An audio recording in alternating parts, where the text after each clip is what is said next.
So today we are going to see how we can integrate TypeORM with Nest.js. So most of you must be familiar with Nest.js. In case you are not, you can probably go to this website and you can read about it. In short, it's just a framework that's built on top of Express, and it's pretty much popular these days because it has support for TypeScript, and it supports lots of other components. So be you are doing web applications, REST APIs, GraphQL APIs, or any microservices, so it is pretty much configurable with any of the things that you might be using. On the other hand, TypeORM, so it's a ORM that can run on your Node.js, and apart from that, it has support for multiple other platforms, including your browsers, your PhoneGap apps, your Ionic app, your React Natives, Expo, as well as Electron. So I would say TypeORM is something like ORM that you can use with any of the JavaScript framework, beta, front end, or back end. So before we go into the coding part and see how we integrate TypeORM to work with Nest.js, there are three basic things that I want to show you. So these are entity or model.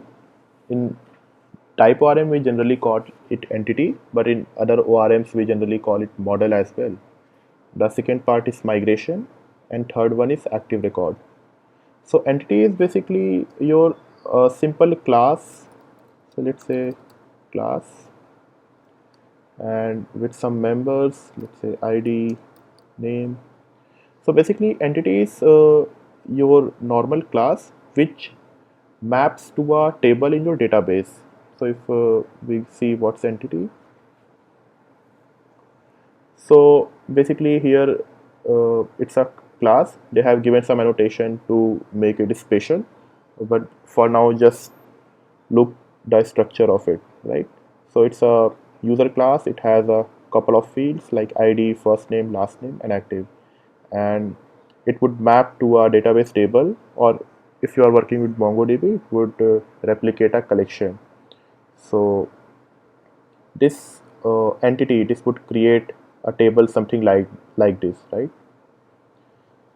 So the other part is migrations. Now migrations are basically used to migrate databases, right?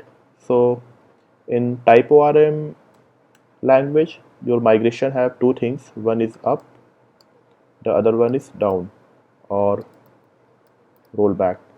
So these are just like plain SQL queries, plain SQL queries that would change your database in any way. So there are two parts of it, up and down or rollback. So in up, basically you would say how you are migrating your database. So basically how you are changing the state of database. So let's say initially it was in state 1 and you are changing it to state 2. So this you can done probably by adding new table, altering table, adding column, adding index, right? And in the down part is basically like, let's say you have created a migration that would add a new table, and at later point in time you decided that okay, you don't want this migration in database, then you can just do rollback. So you write the SQL query that would basically revert your state from S2 back to S1. So in this case, if you have added new table, so it would be drop table. If you have altered table, and again alter to rollback, remove column, remove index, kind of thing. So there's no connection between entity and migration. So migration are just to make changes on your database. And third one is active record. So active records are basically